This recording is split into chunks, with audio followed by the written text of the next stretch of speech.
JBL Lofts. And these are the 40s. And those little adorable things are the 30s. Oh, they're so cute. And those are the Mic MB42Xs. Now, many people I know, hate the Lofts. Hate them. They just hate them. Because they do bad things to sound, and measurements come out all fucked up, and then there's phase issues. And yeah, okay, I don't care. Here's the deal. I don't know the cost of these. There'll be a link in the description. You figure it out. Because they're either going to be available or not going to be available. They were made, they're not made. I know I paid like $50 for the pair of the 30s and a little bit more for the 40s. And it's upside down. We'll put it right side up. No. This is a Z review. Things get reviewed upside down. And they're... I'll hold the 30 because it's so small. It's a little baby thing. Sharp edges all around because it's cheap. But it's got a nice, deep textured wood grain. It's got this huge... I mean...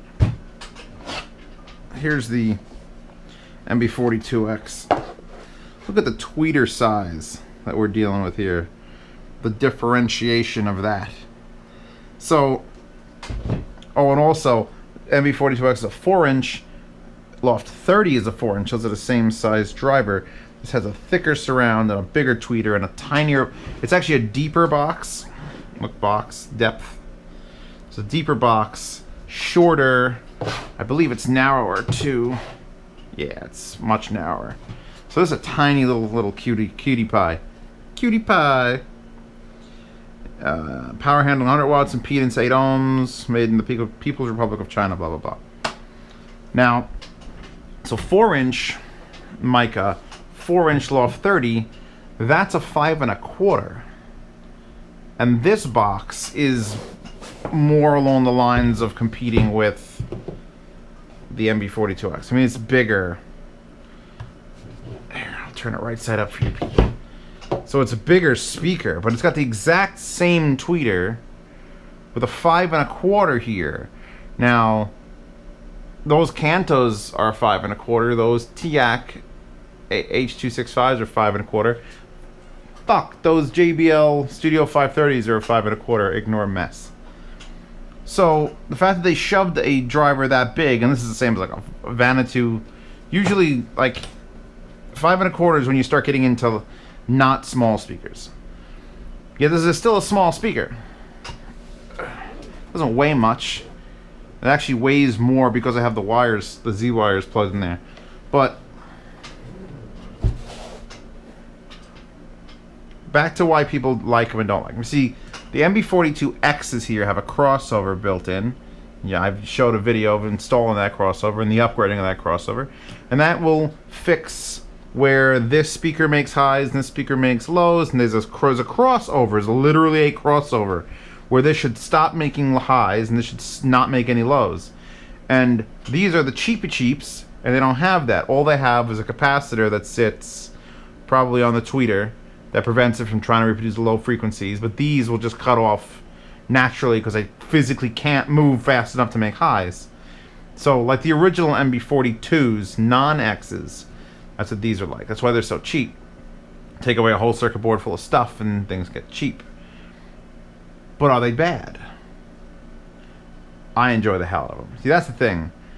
I listen to these and I close my eyes. I'm sitting here and I've got them set up perfectly, and I'm putting it in mono because I have a keyboard command on my foobar that switches a profile, so that's mono.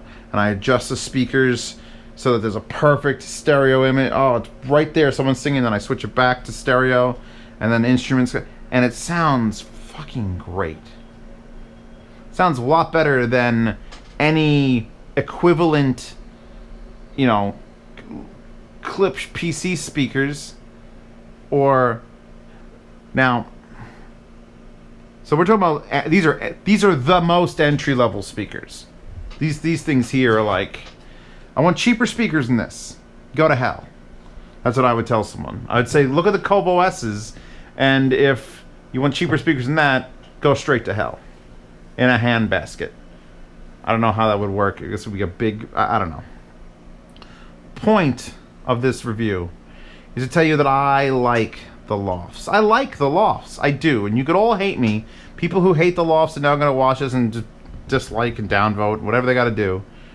But I enjoy listening to them. They don't ruin my ears. The tweeter isn't terrifyingly bad. There's a bit of a phase discrepancy where you could hear that things aren't quite lining up as well as they do on the much more refined mica. But the size difference of the driver and box between a $90 mica MB42X and a, I don't know, I got it for like $72, but it could be up to $100. If they're the same price, I'd still say you have a choice to make,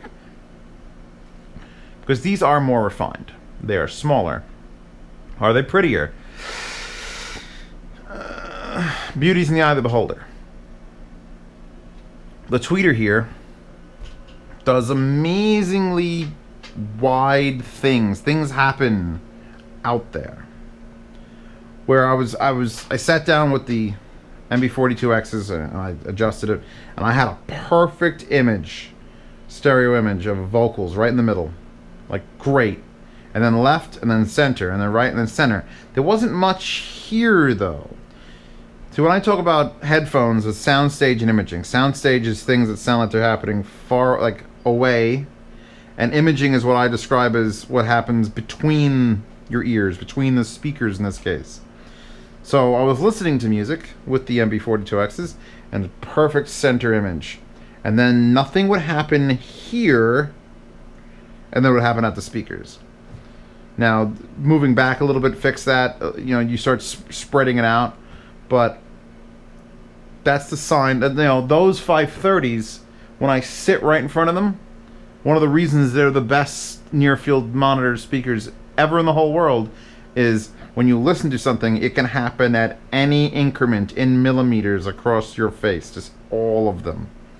So cheaper speakers, one of their shortcomings is you get left, you get right, you get center if you position it properly, and then if you're lucky, something will fade or jump from the center to there, but it'll never have that definition. Where the JBLs, they don't quite have, they have a very good center image, but they're sort of wide. Whatever this tweeter is doing a wide dispersion, and you're hearing things not accurately between it, but it's certainly more lively. I'm going to say lively. These are fun speakers. No one's mixing on these. And if you bought a set them up on your desk on foam blocks, which, by the way, these two foam blocks were actually one piece of foam that was designed to put your feet on. And I got it for like $20, and then I cut it in half with a kitchen knife. So that's pretty good if you want to look for a cheap piece of angled foam for your desk. I'll link that if I could find it again. So we got 3 speakers here. All right, we got the MB42X. This is the old standby, which is excellent, and I love it. And I was sitting here being super impressed at how well it could give me a nice center image. And the low end was decent. I'm a little spoiled now from low end and things, so I'm like, man, I haven't listened to a set of MB42Xs in a while. It's been a while. So I pulled them out and I sat here for 2 hours or an hour and a half. This, tracks and YouTube video, and then another, music I know, Haywire and things, and Chris Cornell. I'm like, okay, good. Now I'm going to switch to another speaker. Then I switched to the 30s. I figure, okay, I'll go down, because this is pretty much the same size with a bigger. And I did it real quick. I paused in the middle of a song, like right before I was going to pick back up again, swapped them out, and I was running them tweeter down, because as was my wont, things move. And when they came back on with these instead of the micas, I almost didn't notice a difference. As far as volume, delivery, bass response, it really, I had to concentrate to hear that the tweeter was a little bit less refined. There's a less refined tweeter here, all right? It's actually probably a nicer tweeter, but there's no crossover to control it. So it's giving you whatever it can. And it's not it's not unpleasant at all. Zero unpleasantness. You could just hear that the tone of the vocals, like Chris, was down. It was a little bit, actually it was probably higher. There was a shift. If I'm going with this as my benchmark, then this was different. Not in a super unpleasant way, but it was different enough. But the low end and everything stayed perfect, as far as I'm concerned. As far as I give a shit, on a desk for under $100, what I'm expecting from a speaker, these deliver. So then I moved to this. And when I plugged these in and turned them on, I sort of like was taken aback because they got real loud. I'm like, oh wait, what's happening? And they must change what's holding back the tweeter because you got a much bigger driver now. So I turned the amp down. I'm like, okay, hold on, let me make sure everything's cool, copacetic. I turned it back up, and I kept turning it back up, and then all of a sudden Sculpted came on, and it's like... Micas cannot make that bass. If I have to pick a reason for the Lofts, the 30s, give them or take them against the Mica MB42Xs. I think they look adorable. The 40s, however, got the bass. These are the same size driver as the goddamn Fluence SX6. This is a lot of speaker here. Very close to the tweeter. In a decent looking box. With an okay, actually, these are removable grills. These are metal pegs. You know, JBL got the money from metal pegs. It's shaking the desk. Let's get the vocals.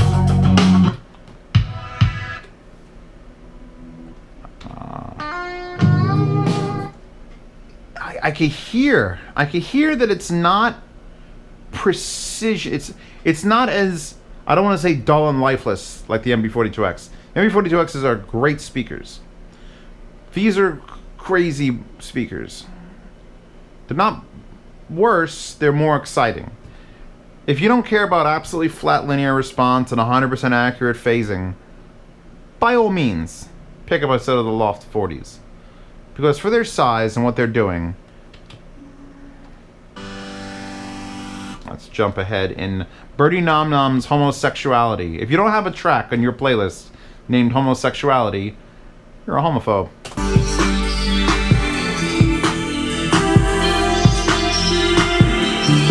See, I'm just sitting here and I'm hearing very, very stuff there. And then this is doing weird phasing shit that I like. I enjoy it. I just have to enjoy it. That's the key to this hobby. If it becomes a work, then it's not a hobby, then it's work. If you just enjoy doing it and playing with it and screwing with different things, then you can call it a hobby.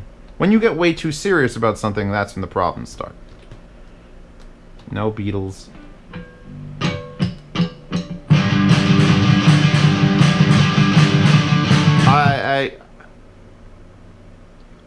I'm completely all for. I can't play too much music, so the sound demo's coming. But I am completely for the Lofts. I wish there was a Loft 50 that used a 6.5 inch, because that would make sense. For some reason, the 30 has a 4 inch, the 40 has a 5 inch, and the 50 would have a 6 inch or maybe an 8 inch just to fuck with everybody. Yes. Yes. Will they work in a home theater? Because I do recommend the Micas for a home theater. Absolutely, these will work. For a small enough room, because they can push the volume. This is going to probably be real loud. Yeah, they'll get loud enough for a home theater in a small room. Small in this definition being like 10 by 10, maximum 12 by 12-ish size. No more than 6 or 7 feet from the speakers. These will work in a home theater. If you could find them. I don't even know if they're available anymore. When I bought them, they were sort of spotty. And now they're, I don't know. They could just not exist. These would work for rears, though. As far as cheap rears go. I mean, I'm using the Sound Appeal 6.5s, which is a 6.5 inch driver. It's not very good up front. I've already discussed those. It's like, ooh. But you put them in the side channels or rear channels, who gives a shit? They just blare sound effects at you, which is perfect.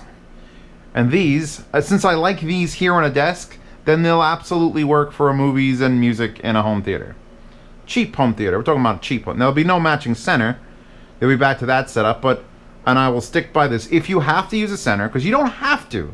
If you're really alone, if you're a very sad, lonely person that just sits there watching movies alone, you don't need a center. You sit between the two speakers and you got a perfect image. But if you have guests or loved ones or children and they're all spread around the house, you do need a center channel so that the television has the vocals coming out of it. And I'm a full proponent of whatever you've got up front. If you don't get a worse center than your left and right, always get an equal or better. So if you buy these for your left and right and you want to get a center, buy an ELAC center. Spend whatever you want on the center channel, because these will still make the music and explosion and gunfire sounds, while the center channel then picks up all the vocal and everything that happens on screen. So yeah, I could definitely see a full Loft 5, well, it would be a 4.1. You could get another pair of these and just stick one of them in the center, take the other one and stick it under the couch for when one of them blows up. I don't care what people say. I like these. I really do. The low end that kicks out of a 5.25-inch speaker is always going to beat the low end that kicks out of a 4-inch speaker, unless it's got some sort of crazy transmission line going through it. And these are right. These are the equivalent of those, just cheaper and not as good for phasing, and vocal clarity gets a little... You'd hear the tone of a human's voice changes. And these, similar things happen, but they're so big and violent at you that it doesn't matter. These are like the Sunday special for, you know, college kids now. Just fucking throw these in there. Fucking throw the Lofts. When you puke on them, they're so cheap you could just throw them away and buy another set. I'm not going to deny these existence because people think their phasing is off, or the tweeter's got something that doesn't have a crossover. Who cares? Listen to them. Close your eyes, hear the music, and go with it. And you could always just add a sub, even though these are pretty bassy. Oh. Actually, I could EQ the bass to absurd levels now. Not the trouble. Oh my. Yeah, well, that's what the A2 does. It has an EQ. I approve of the Loft series of speakers. And everyone else go to hell. But, seriously, if you can get them for... If you had a choice straight up of micas or these, it's your call. A little more bass. A little more weirdness, but solid as hell. If you had to go these two and they're the same price, obviously you want the micas. But I'm not going to deny those. Those are awesome.